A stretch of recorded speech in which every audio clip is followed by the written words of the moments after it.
Olá, seja bem-vindo, seja bem-vinda a mais uma aula do curso A Bíblia Comentada com o pastor Rodrigo Silva. Meu nome é Luiz Gustavo Assis e eu estou aqui com você nessa ocasião para falarmos sobre a segunda parte do livro de Joel, a nossa aula de hoje. E eu tenho feito isso em todas as aulas, farei em todas as outras. A gente sempre precisa pedir a ajuda daquele que está por detrás desse livro aqui, que inspirou os autores desse livro para escrever as suas mensagens. A gente precisa pedir a ajuda de Deus, a bênção dele, para guiar nosso estudo, para que saiamos melhores desse estudo do que quando o começamos. Vamos orar. Bondoso Senhor, nessa ocasião eu oro por todos esses alunos e alunas do curso A Bíblia Comentada, que estão em suas casas, em seus trabalhos, em viagens, onde quer que estejam, dispostos a aprender mais de Ti, dispostos a aprender mais da Tua Palavra. Por favor, dê-nos bons momentos de estudo agora. Oramos no Teu nome santo. Amém. Joel, toquem a trombeta em Sião. Essa é aquela frase que nós vimos no chamado ao arrependimento do profeta na aula anterior. E nós vamos continuar de onde nós paramos. A estrutura da nossa aula é essa daqui. Vamos focar na segunda parte do livro, onde vamos falar do restabelecimento da ordem, do derramamento do Espírito de Deus, do dia do Senhor, um outro dia do Senhor agora, só que de libertação, não de julgamento, um juízo sobre as nações e a restauração final de Jerusalém. Okay? Esses são os 5 tópicos que vamos cobrir aqui nessa aula de hoje. Como a gente já tem visto em vários tantos vídeos principalmente de Oséias, que foram os que vieram antes de Joel, e se você ver os próximos vídeos dos próximos profetas, você vai perceber que a gente está apenas arranhando a superfície desses livros. Tem muita coisa para explorar em Joel, e eu vou ter que me contentar em ficar apenas com esses 5 itens aqui apresentando para vocês. Vamos falar então do restabelecimento da ordem. Se a gente encontra caos no começo do livro de Joel, a partir desse momento a gente vai ter o estabelecimento da ordem. Então, vamos dar uma olhadinha aqui. Você tem o texto que nós terminamos a aula passada, né? Então o Senhor teve grande amor, ciúmes, né? Literalmente ciúmes. A nossa Bíblia tenta pintar de maneira não tão assustadora esse termo, mas literalmente diz que Deus teve ciúmes de Israel, teve ciúmes da sua terra e se compadeceu do seu povo. E a partir de então, com essa compaixão de Deus, você tem ele restabelecendo a ordem da natureza e permitindo que seu povo, então, viva bem. E eu tenho ali os textos do verso 19, imediatamente após Deus perceber a situação do seu povo e fazer algo pelo seu povo. Olha o que acontece no verso 19. E respondendo lhe disse: Eis que vos envio o cereal, e o vinho, e o óleo, e dele sereis fartos, e vos não entregarei mais ao opróbrio entre as nações. Mas o exército que vem do norte eu removerei para longe de vós. Lançá-lo-ei em uma terra seca e deserta, lançarei a sua vanguarda para o mar oriental e a sua retaguarda para o mar ocidental. Subirá o seu mau cheiro e subirá a sua podridão, porque agiu poderosamente. Deus aqui está destruindo aquele exército que veio contra Israel. Não temas, ó terra, regozija-te e alegra-te, porque o Senhor faz grandes coisas. Não temais, animais do campo, porque os pastos do deserto reverdecerão. Porque o arvoredo dará o seu fruto, a figueira e a vide produzirão com vigor. Na primeira parte do livro, você lembra que essas mesmas árvores estavam secas, sem produzir nada. E agora você vê o restabelecimento delas. E aí no verso 23, alegrai-vos, pois, filhos de Sião, regozijai-vos no Senhor, vosso Deus, porque ele vos dará em justa medida a chuva e também fará descer como outrora a chuva temporã ou a primeira chuva e a serôdia, a última chuva. As eiras se encherão de trigo e os lagares transbordarão de vinho e de óleo. Restituir-vos-ei os anos que foram consumidos pelo gafanhoto migrador, pelo destruidor, pelo cortador e o meu grande exército que enviei contra vós outros. Comereis abundantemente e vos fartareis e louvareis o nome do Senhor vosso Deus, que se ouve maravilhosamente convosco, e meu povo jamais será envergonhado. E sabereis que eu estou no meio de Israel, e que eu sou o Senhor vosso Deus, e não há outro, e o meu povo jamais será envergonhado. O que acabamos de ler é praticamente o oposto daquilo que nós lemos e vimos na aula anterior da primeira parte de Joel. Tudo que aconteceu naquela primeira parte é desfeito agora. Existe um restabelecimento da ordem na natureza. E aí eu coloquei ali só 2 itens. Ciclo de chuva, fala da chuva voltando, deles podendo agora ter a chuva, fala ali de temporã, serôdia. Temporã é uma outra forma de chamar a primeira chuva e a serôdia a segunda chuva. A primeira chuva era essa que preparava o solo para receber ali os grãos para ser plantada, e a segunda chuva é aquela que garantiria a qualidade da colheita, né? Isso aproximadamente ali entre começo de outubro até meados de abril é esse período que poderia ter as 2 chuvas, né? E se falha uma vez, se falha uma das chuvas, aí entra em colapso a plantação. A plantação não é boa, e quando uma plantação não é boa um ano, e se vem gafanhotos, acaba destruindo a pouca plantação que tem, e aí o ano seguinte é fome, e aí os anos seguintes vão ser bem difíceis para a nação. Não é isso que nós temos aqui. O Deus de Israel está restabelecendo a ordem da nação. Eu quero comparar tudo isso que nós lemos, e essa ideia de Joel, com um documento do Antigo Oriente. E é esse documento que vocês estão vendo aqui. Ele é chamado de Tablete do Deus Sol, que na antiga Mesopotâmia era chamado de Shamash, e Shamash significa sol em acadiano, a língua da antiga Mesopotâmia. E se você conhece alguma coisa de hebraico, a palavra para sol em hebraico é Shemesh. Isso porque as duas línguas são relacionadas. Hebraico e acadiano são línguas da mesma família semítica. O tablete do Deus Sol, ele tem alguns paralelos com o livro de Joel. E eu aqui não estou sugerindo que esse documento influenciou Joel ou vice-versa, que Joel influenciou esse livro. Não. O que eu estou fazendo aqui é simplesmente mostrar como essa forma de se entender catástrofe, voltar-se para a sua divindade, e essa divindade vai tomar conta da terra, ela é não apenas comum em Israel, mas também no mundo antigo, no Antigo Oriente. E aqui esse documento vai ilustrar isso. Eu traduzi esse texto em uma das minhas aulas de doutorado. Fiquei fascinado com os paralelos que eu encontrei entre esse documento e o livro de Joel. Então aqui vão alguns. Ambos os textos escrevem um caos causado por um exército invasor. Nesse tablete aqui de Babilônia, você tem um império lá da cidade de Suto, na região da Síria. E enquanto que no texto bíblico a gente nem sabe qual é a origem do exército, né? Mas tem um exército invasor em Joel. Os 2 textos vão descrever um período de fome e de seca. E essa fome, essa seca, ela causa uma interrupção no oferecimento de ofertas no templo de Shamash, que ficava na cidade de Sipar, lá no meio da Mesopotâmia. Inclusive esse daqui é o deus Shamash. É a estátua dele e aqui os adoradores. E o símbolo dele, esse símbolo do sol, né?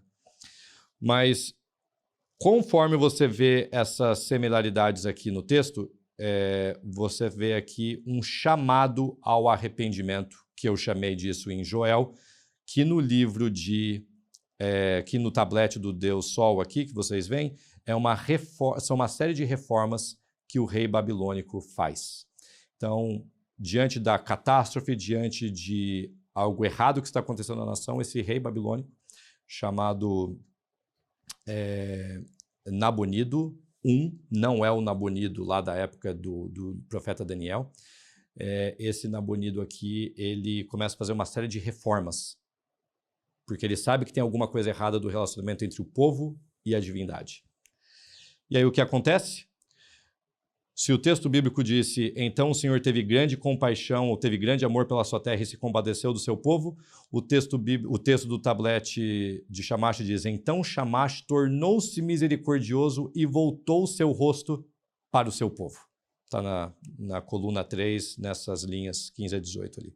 Muito parecidas as duas frases, né? A ideia de Deus tem uma preocupação com o seu povo, Yahweh tem uma preocupação com o seu povo. Em Joel, Shamash tem uma preocupação com o seu povo. Torna-se misericordioso, volta o seu rosto para o seu povo. E ambos os textos descrevem um período de abundância na qual a deidade, o Deus, seja Shamash ou Yahweh, age favoravelmente com o seu povo. Você tem vários tipos de ofertas sendo oferecidas agora no templo de Shamash e o restabelecimento dos ciclos de chuva e plantações em Joel. E note só, temos aqui 2 textos escritos por 2 pessoas diferentes, são moradores de povos diferentes, mas com um princípio, uma ideia muito parecida de como funciona o relacionamento da divindade com o ser humano. A ideia de que se existem catástrofes, se existem problemas na nação, significa que o relacionamento entre a divindade e o ser humano foi quebrado, entre Deus e o povo foi quebrado. E nessa hora, o texto babilônico apresenta a iniciativa de um rei para mudar a situação. É um pouco diferente em Joel. O que acontece em Joel é que Deus manda um profeta para chamar a atenção do povo. Deus não deixa o povo ao seu bel prazer. Ele manda mensagens para esse profeta e para tantos profetas que nós vamos ver, para tentar chamar a atenção do povo. E assim o povo então acorda e se arrepende. Então, até aqui a gente vê a iniciativa divina para acordar o povo. Falar, ei, tem alguma coisa errada. Voltem-se para mim, convertam-se. E Deus está enviando um profeta, Joel, para chamar a atenção do povo nesse momento. Vamos então falar o que acontece após essa ordem natural das coisas ter sido estabelecida. O próximo item que você vê é o derramamento do Espírito, que é exatamente o verso seguinte daquele que nós lemos por último, em Joel 2. E o texto diz, e acontecerá depois disso que derramarei o meu Espírito sobre toda a humanidade. Os filhos e as filhas de vocês profetizarão, os seus velhos sonharão e os seus jovens terão visões. Até sobre os seus servos e sobre as suas servas eu derramarei o meu Espírito naqueles dias. O que temos aqui nesses versos que falam sobre o derramamento do Espírito, eu chamo de o cumprimento do desejo de Moisés, lá numa passagem do livro de Números. Tem uma ocasião que Moisés, esse profeta por excelência do povo de Israel, falava com Deus face a face. Ele agora é informado que outras 2 pessoas têm ali o dom de profecia e estão profetizando. E o pessoal pensa que ele vai ficar com ciúmes, né? Que ele vai ficar um pouquinho melindroso de saber que outras pessoas têm o mesmo dom, né? E aí ele fala, quem dera todo o povo tivesse o Espírito de Deus, né? Que todo o povo pudesse profetizar. Bom, a gente tem o cumprimento agora, né? O que a gente vê nesses versos eu chamo aqui de democratização do Espírito Santo, ou do Espírito de Deus, não diz Espírito Santo, apesar que nas escrituras cristãs esse Espírito de Deus é comparado e é identificado como Espírito Santo, mas a democratização não é mais uma pessoa ou uma classe de pessoas. Todos recebem o Espírito de Deus. Homens, mulheres, jovens, idosos, escravos, escravas, todos recebem o Espírito. E lá no Novo Testamento, quando a gente tem a história do Pentecostes, do Espírito Santo sendo derramado sobre os apóstolos, eles pregando o Evangelho para inúmeras pessoas, quando perguntam o que está acontecendo, Pedro responde com Joel capítulo 2. Ele fala, o que está acontecendo é isso aqui, o Espírito Santo está caindo sobre todos, né? E todos estão aqui profetizando, tendo visões, tendo sonhos, estão proclamando a mensagem de Deus. E aí que vem o último item que eu coloquei aqui nesse slide, que eu quero focar e colocar isso atrelado com a mensagem de Joel. Quando o Espírito de Deus aparece no texto bíblico, algo novo vai ser criado, algo novo vai ser feito. Você vê isso, por exemplo, no Gênesis capítulo 1, verso 2, quando o Espírito de Deus paira por sobre as águas. Esse pairar é um verbo muito rico em hebraico, tem a ver com gerar vida, é um verbo de águias que cuidam do seu ninho. E essa é a ideia que você tem ali do Espírito de Deus, então, pairando sobre a terra que ali vai produzir vida. Se a gente fosse um pouquinho mais adiante na Bíblia, no livro de Êxodo, quando o Espírito de Deus aparece lá na história da construção do tabernáculo com Bezalel, o Espírito de Deus capacita esse homem para criar o tabernáculo. Mais adiante, você tem no Novo Testamento o Espírito de Deus aparecendo e o começo do ministério de Jesus tendo início. Então, todos esses momentos onde o Espírito Santo aparece, o Espírito de Deus aparece, tem algo novo sendo feito, algo novo sendo criado. E Deus agora está recriando tudo o que foi destruído na primeira parte de Joel, quando a gente tem o derramamento do Espírito Santo aqui sendo mencionado no capítulo 2. E após o derramamento do Espírito de Deus sobre tudo e todos ali, você tem um outro dia do Senhor. Mas dessa vez é um dia do Senhor com uma ênfase diferente. Vamos ver aqui o texto. Mostrarei prodígios no céu e na terra, sangue, fogo, colunas de fumaça. O sol se transformará em trevas, a lua em sangue, antes que venha o grande e terrível dia do Senhor.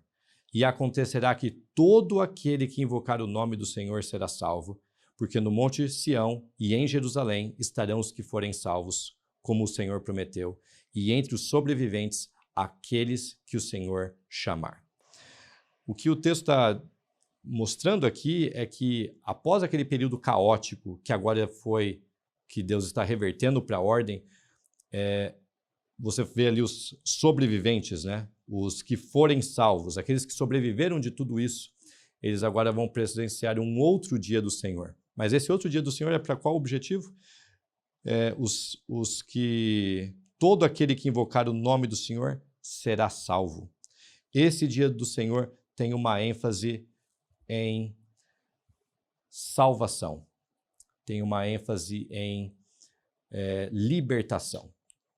E é muito curioso que você vê os mesmos sinais desse dia do Senhor, aqui do capítulo 2, 30 a 32, sendo parecidos com aqueles do capítulo 2, verso 10, da primeira parte. Os céus se abalam, sol e lua se escurecem. Você tem a mesma ideia nos versos que a gente acabou de ler no slide anterior. Então, a gente tem na primeira parte o juízo de Deus, e nessa segunda parte é a salvação desse povo. Deus vai usar os mesmos instrumentos agora para libertar o seu povo de uma catástrofe que eles estão experimentando. E isso nos leva para o quarto e penúltimo ponto da nossa aula. Nesse momento aqui do livro de Joel, a gente tem uma ênfase agora no juízo sobre outras nações. Então, nesse mapa aqui, você vê as nações que Joel vai mencionar no capítulo 3 agora do seu livro.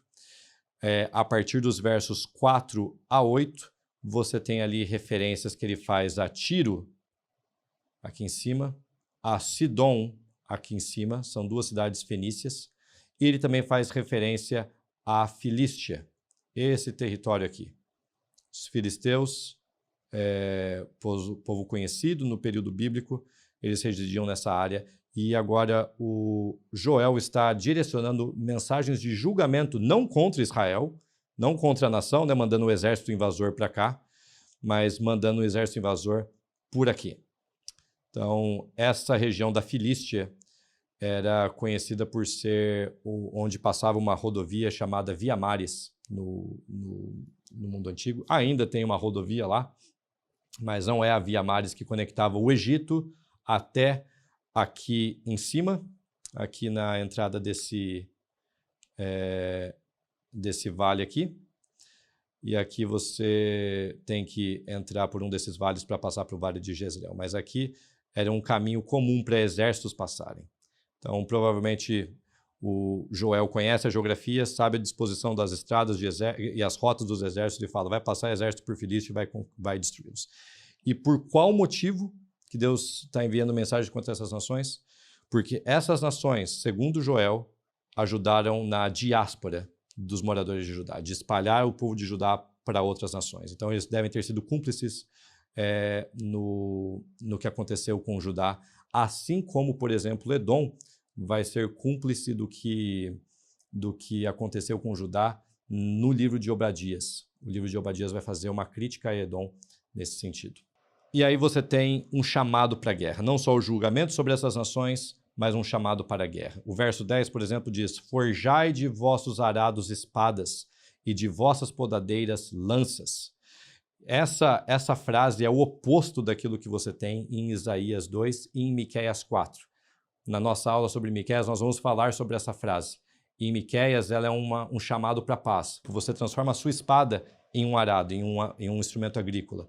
a sua lança em uma podadeira. Então, acaba a guerra. Não é momento de guerra, é momento de paz. Lá em Miqueias, lá em Isaías. Aqui nessa passagem é o oposto.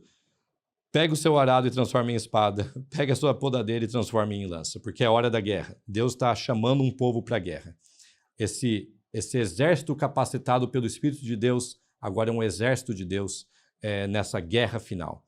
E o local dessa guerra é chamado de Vale de Josafá, no verso 12. E Vale de Josafá significa Vale do Senhor julgará, Yahweh julgará.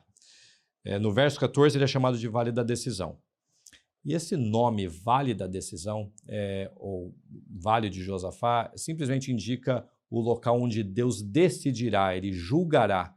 Vale da Decisão, onde ele vai decidir quem será inocentado e quem será condenado. Não onde as pessoas, onde os povos vão decidir o futuro deles. O futuro deles já está decidido em Joel. Deus simplesmente vai executar o seu juízo. E isso aqui tem bastante linguagem que lembra a ideia do Armagedon lá no Apocalipse. Se você conhece aí o Novo Testamento, o livro de Apocalipse, capítulo 16, muito da linguagem de Joel 3 aparece ali com ecos. Algumas metáforas agrícolas, no verso 13, Joel 3:13, deixe-me ler aqui esse verso. Lançai a foice, porque está madura a seara. Vinde, pisai, porque o lagar está cheio. Os seus compartimentos transbordam, porquanto a sua malícia é grande.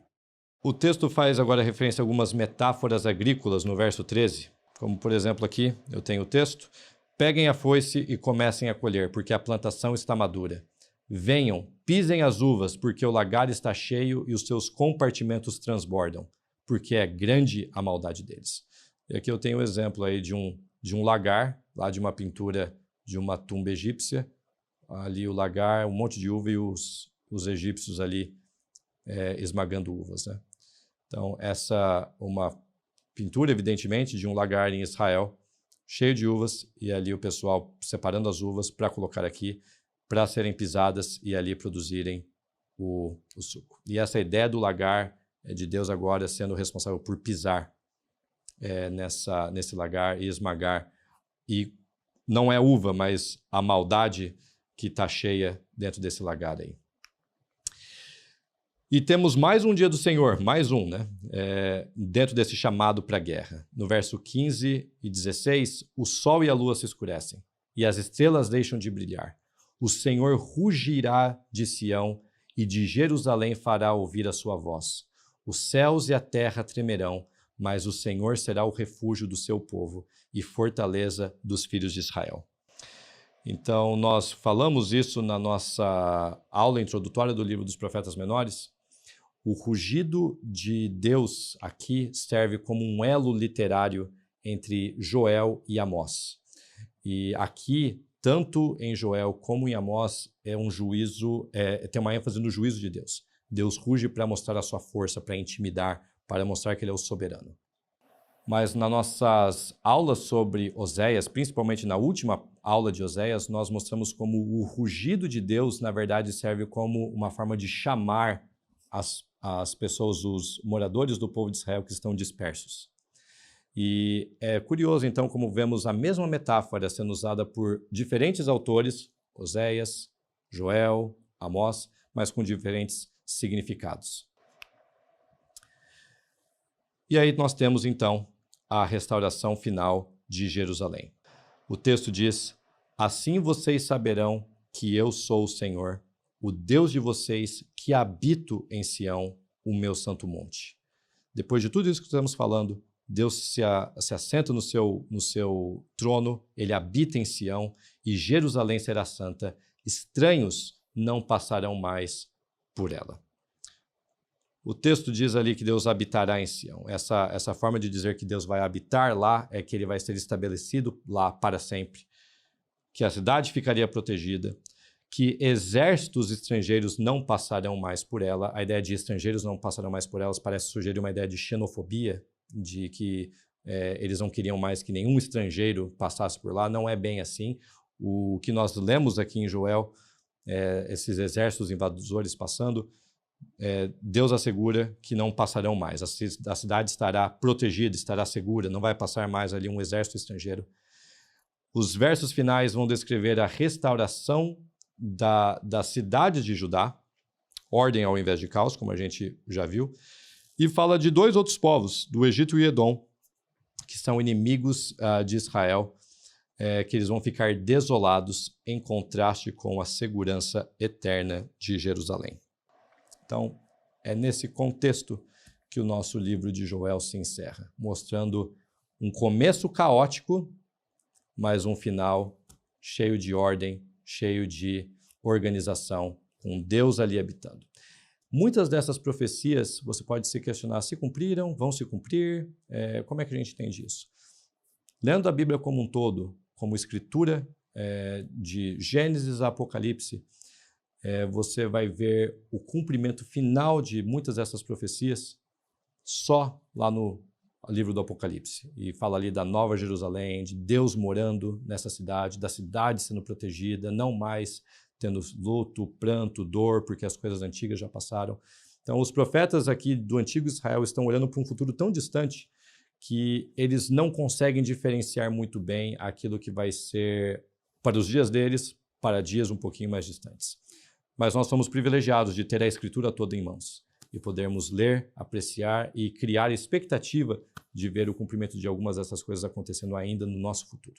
E eu deixo essa mensagem aqui com você do livro de Joel e convido você para a nossa próxima aula sobre Amós. Esse livro tão belo, tão rico do profeta Amós será o tópico das nossas próximas aulas. Até lá!